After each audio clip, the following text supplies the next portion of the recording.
దేవునికి స్తోత్రములు కలుగునుగాక. మనము పరిశుద్ధ గ్రంథం నుంచి కొద్ది మాటలు చూసుకుందాము. యెషయా గ్రంథము 16వ అధ్యాయము 5వ వచనం చదువుకుందాం. కృప వలనే సింహాసనము స్థాపించబడును. ఈరోజు ప్రభువునందు ప్రియ సహోదరులారా, కృప కొరకు మనము కనిపెట్టుకొని ఉండాలి. కృప ద్వారా మనలను దేవుడు హెచ్చిస్తాడు. అందుకనే కృపలో మనము ఉన్నప్పుడు దేవుని యొక్క సన్నిధి మనకు తోడుగా ఉంటుంది. కృపలో మనం వర్ధిల్లుతాం. ఆయన కృప మనకు తోడుగా ఉంటే మన జీవితాలు ప్రకాశిస్తాయి. కృప లేకపోతే చీకటి ఉంటుంది. ప్రభువునందు ప్రియ సహోదరులారా, అందుకనే కృప వలనే సింహాసనము స్థాపించబడుతుందని లేఖనంలో చూస్తున్నాం. నువ్వు ఒక గొప్ప స్థితిలోకి రావాలన్నా, ఒక గొప్ప జీవన విధానం నీలో కొనసాగాలన్నా దేవుని కృప ఉండాలి.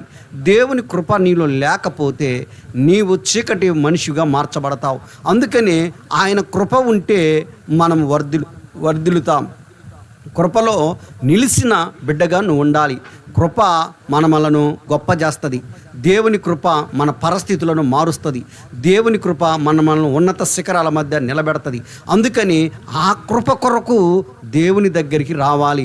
ఇది కృపాకాలం కనుక ప్రభువునందు ప్రియ సహోదరులారా, కృపాకాలములో దేవుని దగ్గర మనం కృప పొందుకుంటే మనం ధన్యులమవుతాం. ఆయన కృప మనకు తోడుగా ఉన్నప్పుడు మనల్ని ఉన్నత శిఖరాల మధ్య నిలబెడతాడు.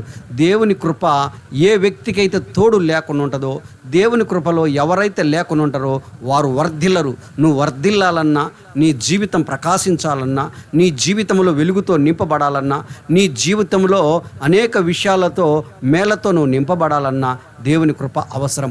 ఆ కృప లేకపోతే మనం వర్ధిల్లం గనక ఆ కృపకు పాత్రులై నిలబడాలని మనం చేస్తున్నాను.